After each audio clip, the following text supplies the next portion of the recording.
Welcome to the intersection of technology, cybersecurity, and society. Welcome to ITSPmagazine. Let's face it, the future is now. We're living in a connected cyber society, and we need to stop ignoring it or pretending that it's not affecting us. Join us as we explore how humanity arrived at this current state of digital reality and what it means to live amongst so much technology and data. Knowledge is power, now more than ever.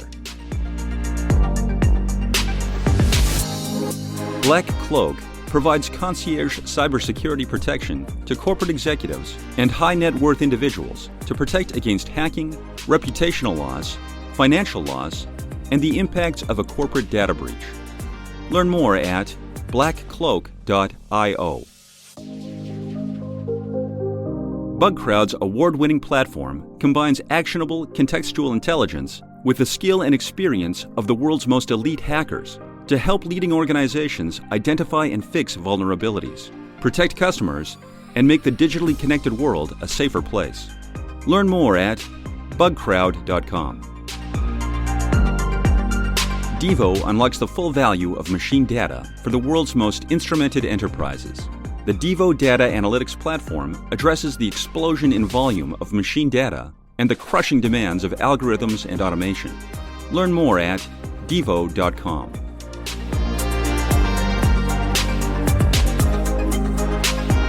Well, hello everybody. This is Marco Ciappelli, Redefining Society podcast on ITSPmagazine, where we talk about the intersection of technology, cybersecurity, and society, which means, as I always say, everything, pretty much.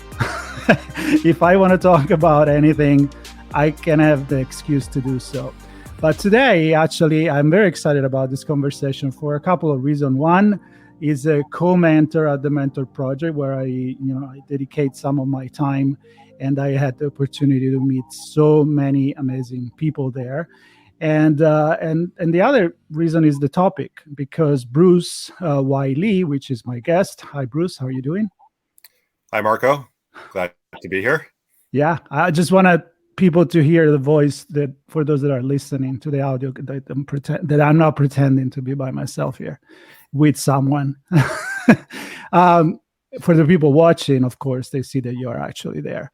So what I was saying, the topic, it's interesting because we could talk about a lot of things, and the idea to have this conversation was about the end of the federal public health emergency, which doesn't mean the end of COVID, just of the emergency in that case. And but we want to open it to a much larger conversation, which is, what have we learned?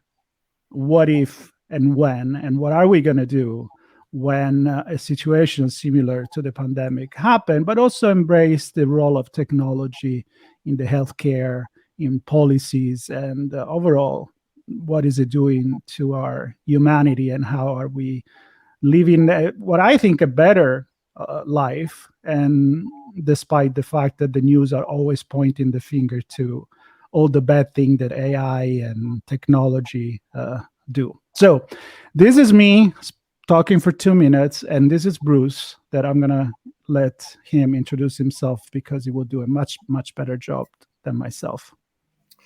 Well, thanks, Marco. I can confirm that I am indeed real, and I'm indeed here, and not some type of astral projection or some AI visualization. Which will be very cool. I would love that. Well, you never know. Someday in the future, you might not be able to tell, am I really actually a simulation or a real person? But I think I'm a real person. So, but thanks, Marco. I'm so glad to have an opportunity to be on your podcast. I'm a big fan of yours. I'm a big fan of your podcast. And then just the fact that you really bring tech and society closer, I think it is fantastic. It's basically what we need. There's sometimes you talk about tech and then you talk about society, but then the actual applications and interlacing isn't always obvious to everyone. So I think it's great to have an opportunity to be on your podcast. So I guess I should do a self intro.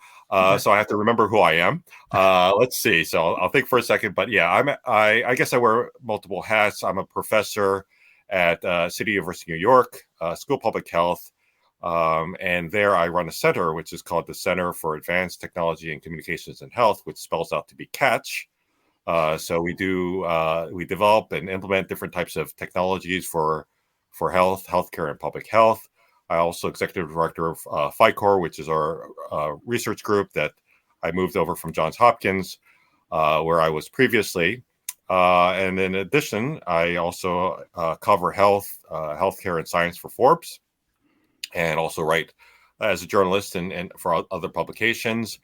And also I've started companies sort of in the AI and computer modeling space. So a lot of what I do is really the intersection between AI, technology, health, and public health. So excited to talk about the applications to epidemics, outbreaks, pandemics, infectious disease threats, because we have to remember that, and I think we were talking a little while ago, and as many people say, it's not if the next pandemic happens, it's when. But we also have to remember, even along the way, every single day or every single week, there are outbreaks of infectious disease occurring.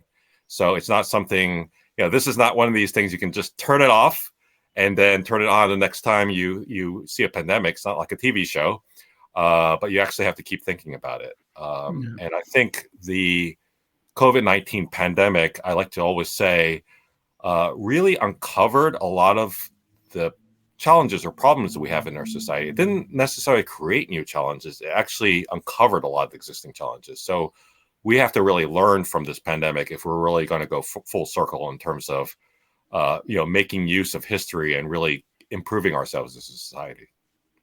Absolutely. And I was thinking about one of those rules that we call in sociology the proximity rule, that in the news, when something happened next to your house, it makes a big splash, like somebody just got hit by a car and you just had a little scratch, versus a big airplane falling down, I don't know, in Thailand, which is really far, and it's less effective even if 400 people got involved. So in a way, I think that when you mention things happen every day, just don't happen necessarily to us, and in this case with a pandemic, everybody's touched by it. So I will think that as a society we should have learned a lot. But then I look back in the history of humanity and I get a little bit more pessimistic. So my question for you is, with the convergence of technology that we have now, which is growing extremely fast, all the data that we have access, the supercomputer to process everything, and the fact that even the vaccine were possible because of all of this. Yeah. How did we get here, and what have we learned, if any? Yeah, so if you look at technology, it can really be divided into multiple different areas or applications. And so I'll start with one area, which is the area of surveillance, infectious disease surveillance. And I remember, during the 2009 H1N1 pandemic, that was the flu pandemic, I and my team were embedded in the U.S. Department of Health and Human Services, and we were using our computer models to, test different policies and interventions. And one thing that was clear at the time is you had information in terms of where the virus was spreading to some degree, like you have reported cases, reported flu cases, reported hospitalizations, but there was less of a line of sight into like where was this virus actually spreading. And I remember we were commenting around that time that it would be better to really stand up a stronger surveillance system where you can really get data and have that readily available, and then you can have a better understanding of what's going on. Because if you think about it, there's some things that we know right off the bat. I mean, everyone's carrying around a phone. Everyone's like, checking out websites, and all that information is being collected. So like people know like, oh, these are your preferences. This is what you're doing. Oh, by the way, you had a bacon sandwich the other day. Like so many people know these things. Yet when it comes to like the spread of infectious pathogens, we really don't know where it's actually going. And that's one of the pushes that we've made over the past decade, and it's interesting because I remember in like 2016, we're saying, hey, we need better surveillance. Like you have a lot of tech that can be applicable to that, but many times it fell on deaf ears because people didn't think about like a pandemic. It wasn't something that they thought would come along. But then if you saw at the very beginning of the pandemic, 2020, there was almost no information in this country in terms of like what's actually happening. So that's why you had, if you recall, Johns Hopkins University set up that website to show the number of cases. And then everyone was tuning in on that. And then eventually the New York Times did. But these should have already been in place, right? In theory, there should have been governmental sites that say, okay, this is what's actually happening. It's something that had to be quickly stood up. And ultimately, the Johns Hopkins website was an idea of, I believe it was a graduate student who said, hey, let's start looking at these. And then the faculty member who was the head of the lab that the graduate student and say, oh yeah, this sounds like a great idea. And then that's why they did it. And why are we relying on that? We really need to be in situations to say, let's start collecting this information and this data and have a situation where we can really move towards, more of a weather map or something of that sort, where we can actually see these viruses and pathogens spreading before they become a problem. So that's certainly one area where technology can really help. It can really help in terms of doing the actual tracking, but it can also really help in terms of sharing this information, and then also do all kinds of things like visualizations and saying, okay, so people just have a better idea. And one way that really can help is then we can be more specific in where we apply these interventions. So we don't have to like say, oh, everyone do this, or, maybe we close businesses. Instead, we can say maybe close businesses here because the activity is higher here versus here. So we don't have to have a kind of a blanket one size fits all. So that's one area where technology can be really helpful in terms of actual surveillance. And we've seen. And there is a lot of metaphor that I can think of or other example in our society. So first of all, prevention. We're talking about preventing. So we need to monitor even when we don't need something. But in case we need, we are already there in place. So common sense, right? And we have technically now the power to do that. Like we monitor the weather, we know where the hurricane is coming. We can tell people to move ahead of time. Can't do that for earthquake, but hopefully we'll get there. And then even to help more people understand the listener, for example, it's kind of like you said the phone in our hands. There's the GPS, and they tell you the traffic, and they tell you, well, this is the road to go from to where you're going to where you're coming from. And I can tell you in real time the better route and even change it. But few people realize that it's because they are part of that system that is showing that where they are, there is a line, there's more traffic, and that is reproduced somewhere else. So all of this to say the potential of the constant monitoring, I think it's incredible. I mean, there is a reason why we do check every year now instead of waiting to have the bad news that you have something, you catch it early. So the question for you here is that you're embedded into the whole, the government, the education system. I think I know we have the technology. I think I know we have the will. Is there regulation, policy, a need for a global, an accord where everybody works together for this that is lacking actually? Yeah, I think there's several things that are needed. Certainly everyone talks about, well, you want to do something, you need the money to do it, you need the resources to do it. So the question is, we can talk about surveillance, we can talk about technology, but are there resources? So it would be helpful to have initiatives that say, hey, let's get real serious about this. Let's put some serious resources into this. And then, like you said, we have the technology, and the technology needs to be adapted.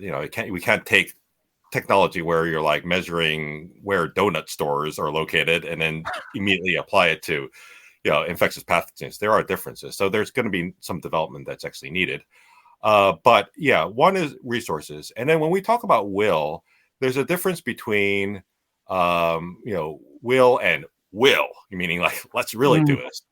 And so I think there is the interest in doing it, but we for a little while during the pandemic, there was greater will because people were like, they were glued to these charts and all these things and saying, oh, what's going on? They would visit these things.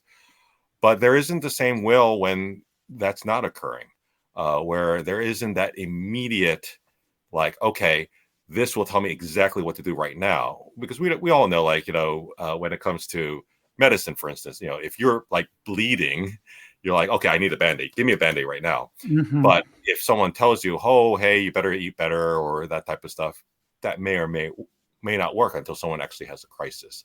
And so that's, I think, the issue with the will, because many times what you'll see is people say, yeah, but there's these other priorities that we have to focus on. But the return for this would be so much greater. Look at what happened during the pandemic. I mean, it influenced everyone, affected everyone in terms of economically and socially. And I don't think many people realized that would happen until it actually occurred. Yeah, and that's, sorry, I mean, the quick comment, that's what blows my mind. I mean, the market went down, the business stopped. Yeah. It's a global pandemic. So when I hear we know what to do in New York, we know what to do in LA, we know what to do in Rome, and I'm like, yeah, but pandemic doesn't care about borders. Yeah. It's like that dog work like that. And then in the end, what you said, what's the return on investment? I think the return on investment is that it doesn't cost lives, number one, but also economically, shouldn't that be an enough motivation for doing something? It should, and that's what we're trying to encourage, to say, look at this. Do you want this to happen again? Do you want this impact? And also, one thing to keep in mind is this is the pandemic, but there are a lot of other infectious diseases that, as a slow burn, actually cost a ton of resources. Flu costs a lot of resources. There's different types of gastrointestinal viruses that cost a lot of resources. The list goes on. Antibiotic-resistant bacteria, those things like that. But it's not always that obvious to everyone. And that's another role that surveillance / communication can play, and that's where tech can play. You see all these things. You open up social media or whatever, and you see all these things, and you get from that, oh, this is important because I'm seeing all this. It's being presented to me, or you'll get some interesting maps of something.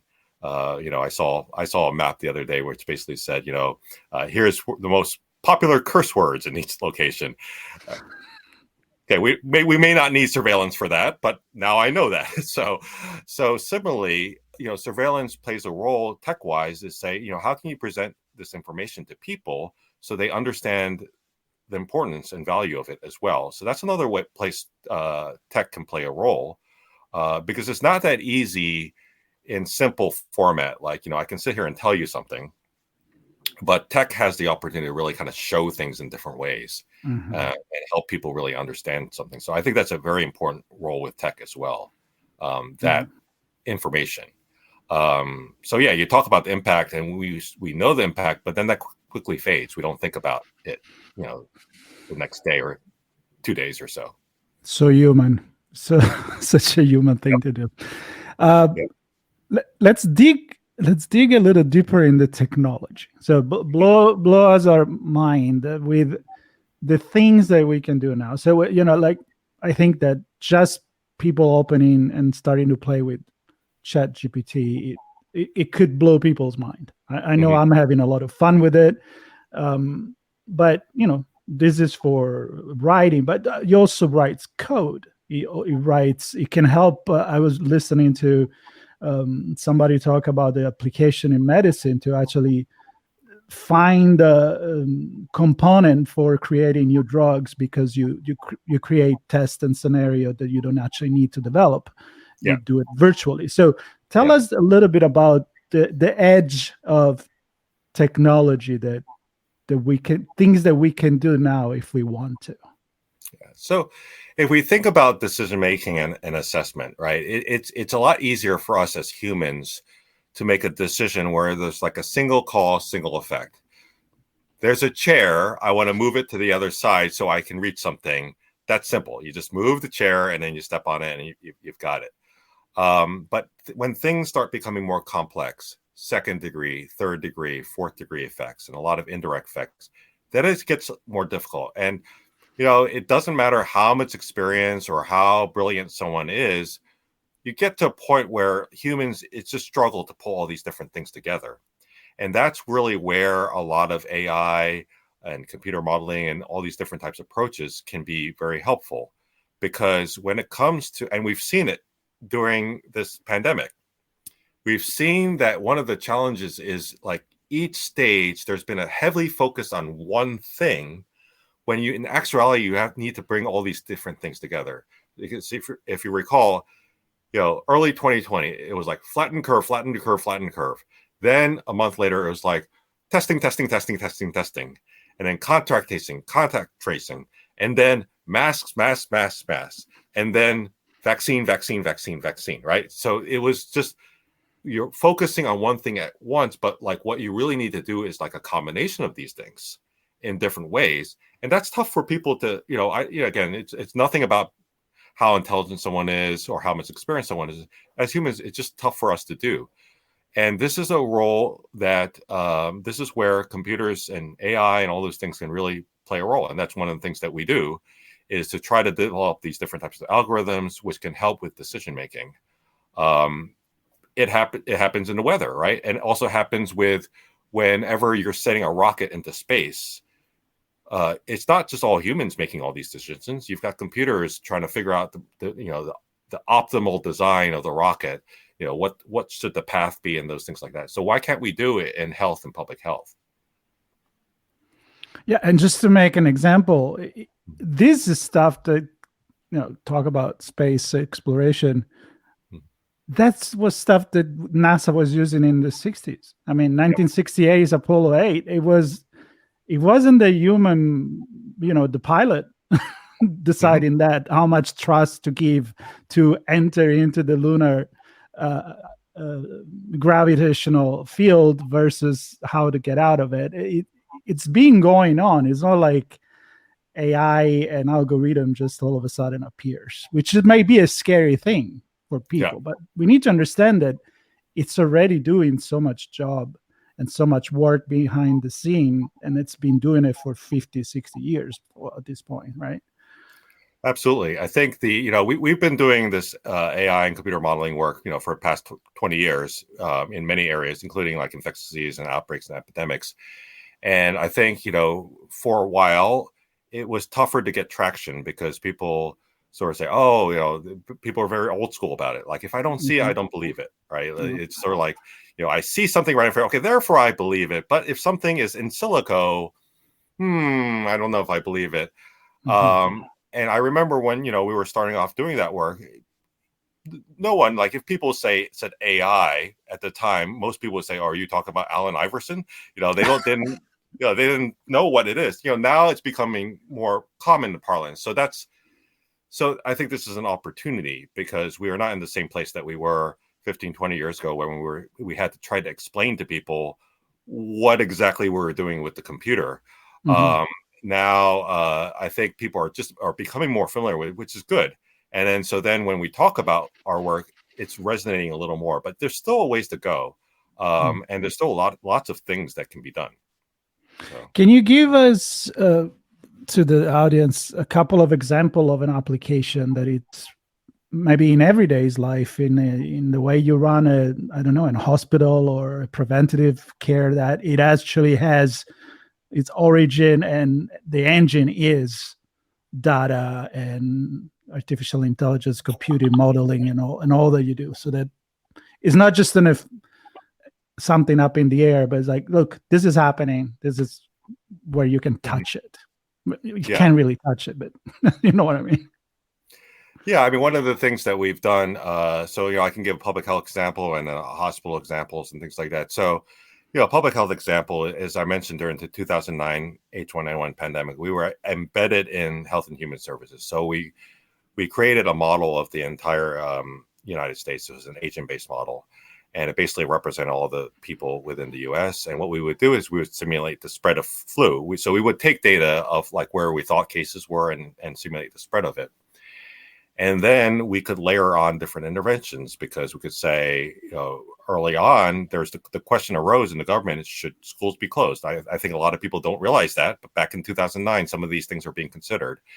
And I remember at the time we ran our models, and we've published this work, so you can see what the models looked like and what they turned out. It showed that it wasn't worth it closing schools at that time. The cost was just too high for the benefit in terms of preventing the spread of the virus. And then we also looked at the impact of rolling out vaccines in different ways. So this is actually where it helped with policymaking. So people could not see the result of these things aside from trial and error. And you don't want to try something and say, "Oops, shouldn't have done that," right? So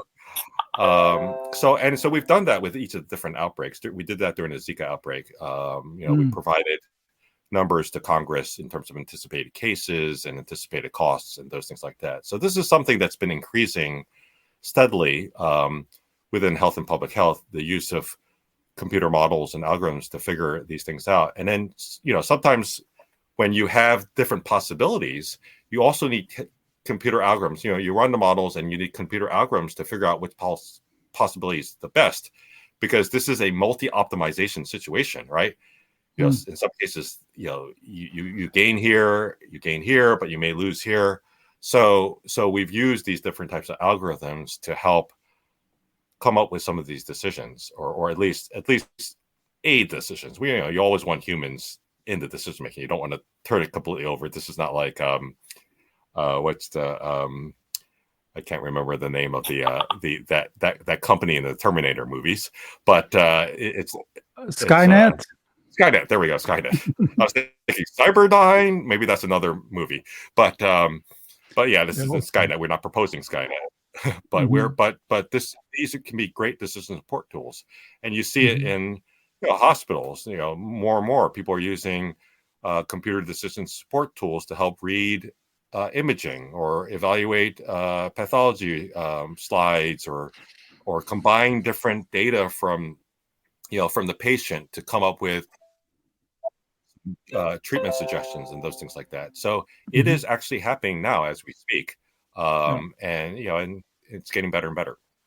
Yeah, I was just having a conversation. I had him on the show a few times. Dr. Robert Pearl, he was the former CIO of Kaiser Permanente, and he's been writing books, and he's really encouraging on the role that AI can have on the medical profession. I don't know if you may agree on something like that. I believe you do, but it's talking about how the knowledge in the medical field it's growing exponentially every day, and just to filter through that through like medical paper and research and result, just that alone, it's very, very beneficial on top of helping to diagnose things. And of course, like you said, we can't just let it do. We need to supervise, and AI is a tool as well as other technology. So as we start to wrap here, and of course we could go for a long time, but maybe what I'm thinking is this idea again about a collaboration with the World Health Organization, every country doing its job, because even during the pandemic, some countries were getting the vaccine, some didn't, rich country, poor country. But then we also noticed that when a new strand was detected, for example, in South Africa or somewhere else, I mean, we knew already we were ahead of the game. Now, if we played accordingly, that's another story, because politics went in it. But we had the technology again to know that. How tough would it be to really have, and I know probably there is a network of knowledge share between the medical community, but I feel like it's kind of like cybersecurity. I'm going to go there. Cybersecurity company, they do their modeling, they collaborate one with each other. There is a crowdsource. Then you go to the legislator, they have no idea what they're talking about. And to make a rule and a legal change takes years, and we don't have years. And I feel like it's happening the same thing. We could have done so much, and we didn't do it. Future hat, Bruce, put it on. what do you see happening 10 years from now? I mean, from a regulation, politics, initiative, and sure, throw the technology in there as well. Mm-hmm. Well, I think that one of the hopes with the and I should add, Robert Pearl is he writes for Forbes as well, so I know Robert. Yeah, that's true. And he always has great insight, so it's always good to hear his take on things. And so, but I, the hope from this, whenever we have something that, in many ways it was a tragic occurrence with so many deaths. And it's very unfortunate, but what you always want to do whenever you're dealt a tough lot in life is to decide, okay, how can we learn from that? How can we make this productive so we can help people and humans and reduce suffering, prevent suffering in the future? And I think one of the big take-home messages from this is that there is a need to change how things we've been doing, and that technology can play a very big role. And so, whereas previously, the hope that is that, okay, you convince policymakers to really kind of make this as an initiative. Now, there are more people who, unfortunately, have a better understanding of the suffering that occur, not just from a physical standpoint, but also from an economic and social emotional standpoint. So that when someone says that, hey, we want to do some type of initiative to do X, Y, and Z, it's not left with kind of deadpan, like people realize, okay, I know why you're doing this. And so this can extend across all different sectors. So like if, you approach different areas of the business sector and say, hey, this is worthwhile investing in, this is worth doing something in, or an investor segment, then the hope is it'll be a lot easier to make a case for bringing more technology to do these different types of things. So, whenever things change dramatically, it's not just one person's done it. It's because you've sort of built up to this inflection point that there's kind of all these movements that really then push it over the edge and say, hey, we should really do. Happen with social media. The internet was around for a while before things really exploded. Mm-hmm. So the hope is with that like people realize that, and you'll have more of these kind of separate initiatives kind of coalesce together, and then you really say, hey, let's flip the switch and let's change how we've been doing things like epidemiology and all those different types of things. Let's really bring tech into it, because tech is completely applicable to this. So that's really the hope. And I think I do see signs. I do see positive signs in this. And I want to encourage anyone who's listening that this is a good area to be either involved in or encourage. Regardless of what your role is in society, you can encourage this. If you are an investor, consider investing someplace. If you are a leader in a company, consider saying, hey, maybe some of our efforts should be dedicated towards this. So lots of things we can do. Absolutely. And I like what you said about helping us to visualize the technology. Like, when it seems so far from us, it seems like magic. I'm not going to quote sci-fi, but, if it's complicated enough and you don't understand it, it could as well be magic. But I think that now, especially with the visualization, all the dashboard, and the fact that it's proven over and over and over that it's not just an hypothesis, but it helps to foresee the future for real. Yep. I mean, believe it or not, this is what it is. I think that's where the lesson is. And I think you're right. When you see it, when you touch it, when you burn yourself on the fire, maybe you're not going to do it again. Hopefully. Yeah, absolutely. Like, can you imagine going back to the 1980s and trying to explain Twitter and Facebook to people? They'd be like, what? You're going to write something like 64 characters and like, what are you talking about? So yeah, it does help for people to really actually be able to touch or feel the technology, at least, some aspect of it, but then, it makes things a lot easier after that.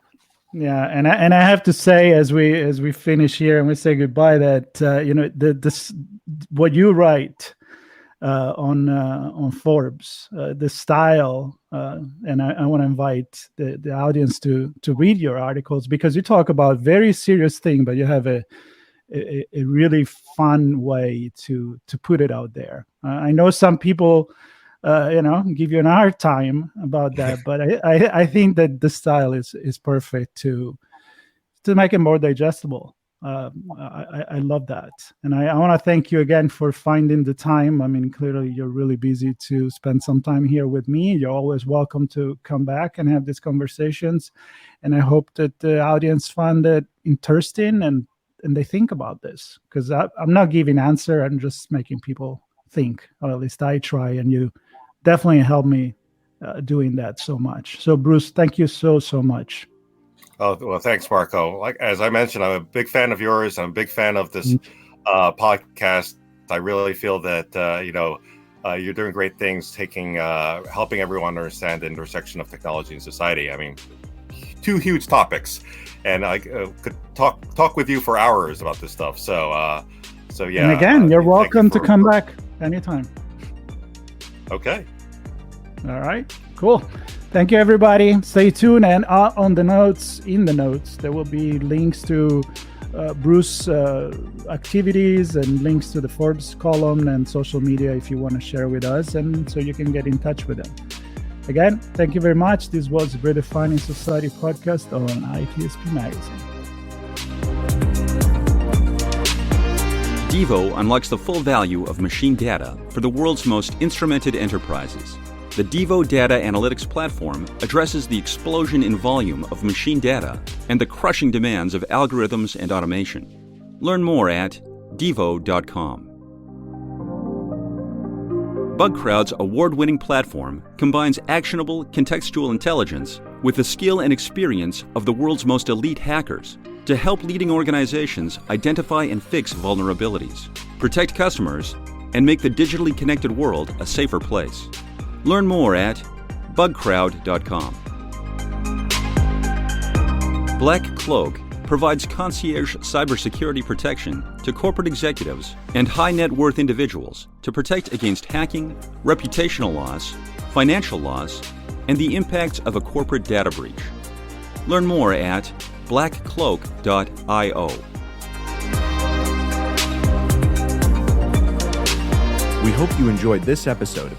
If you learned something new and this podcast made you think, then share ITSPmagazine.com with your friends, family, and colleagues.